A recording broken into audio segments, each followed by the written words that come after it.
Banyak orang hari ini merasa tenang, padahal sebenarnya mereka sedang berjalan menuju masalah besar. 1 April tahun 2026 bukan sekadar awal bulan. Ini adalah titik perubahan penting dalam sistem administrasi negara, khususnya pajak. Ini bisa berdampak besar ke kondisi keuangan masyarakat. Ada kabar keringanan, namun juga potensi jebakan bagi yang salah memahami. Mulai 1 April tahun 2026, Indonesia resmi memasuki fase baru dalam tata kelola pajak, terutama dengan implementasi sistem Cortex. Banyak masyarakat mengira deadline pajak diperpanjang. Ini adalah contoh klasik misinformasi publik. Ketika pemerintah memberikan kebijakan transisi, sebagian masyarakat menafsirkannya sebagai kelonggaran penuh.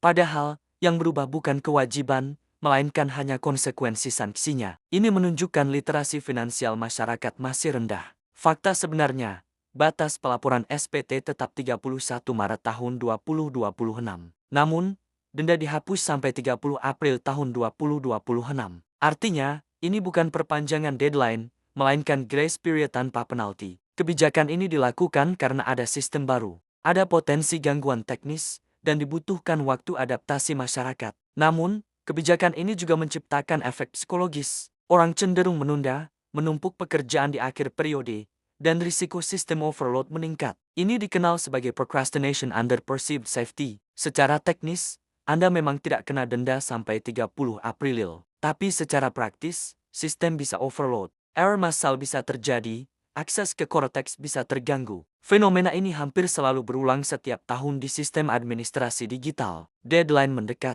trafik melonjak, server kewalahan. Dan yang paling dirugikan adalah mereka yang menunda di detik terakhir.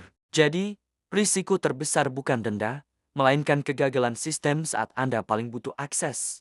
Berbeda dengan individu, untuk badan usaha, deadline tetap keras. 30 April tahun 2026.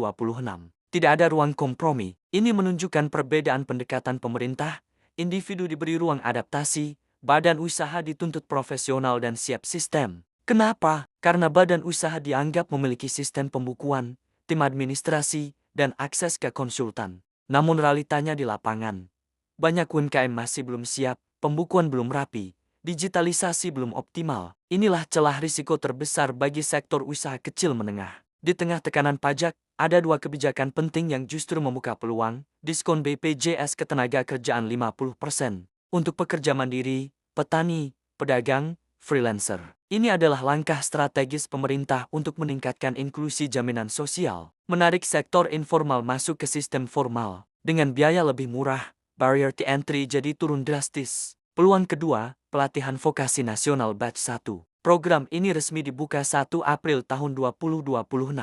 Di tengah ekonomi yang kompetitif, skill adalah aset utama, bukan lagi sekadar ijazah. Negara sedang mengirim sinyal kuat, yang bertahan bukan yang paling kuat, tapi yang paling adaptif. Kalau kita tarik benang merah dari semua kebijakan ini, pajak diperketat sistemnya, sanksi dilonggarkan sementara, perlindungan sosial diperluas, skill ditingkatkan lewat pelatihan. Ini bukan kebijakan terpisah.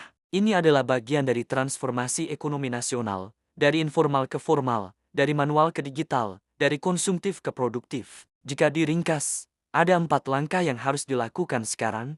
Selesaikan SPT pribadi secepatnya. Hindari risiko teknis di akhir bulan. Rapikan pembukuan usaha. Ini bukan lagi pilihan, tapi kebutuhan. Manfaatkan diskon BPJS, proteksi murah, dampak besar. Upgrade skill lewat pelatihan vokasi, investasi jangka panjang. April tahun 2026 adalah momen seleksi diam-diam. Tidak ada alarm, tidak ada peringatan besar. Tapi hasilnya nyata. Yang paham tenang, yang menunda panik. Pada akhirnya, ini bukan soal pajak semata. Ini soal disiplin, adaptasi, dan kesiapan menghadapi sistem baru. Kalau Anda tipe yang langsung bergerak setelah tahu informasi ini, tulis di komentar. Saya pilih aman, bukan nanti. Dan kalau Anda merasa konten seperti ini penting untuk membuka wawasan finansial masyarakat, jangan lupa subscribe Inside Daily. Karena di era sekarang, yang berbahaya bukan kurang uang, tapi salah memahami aturan.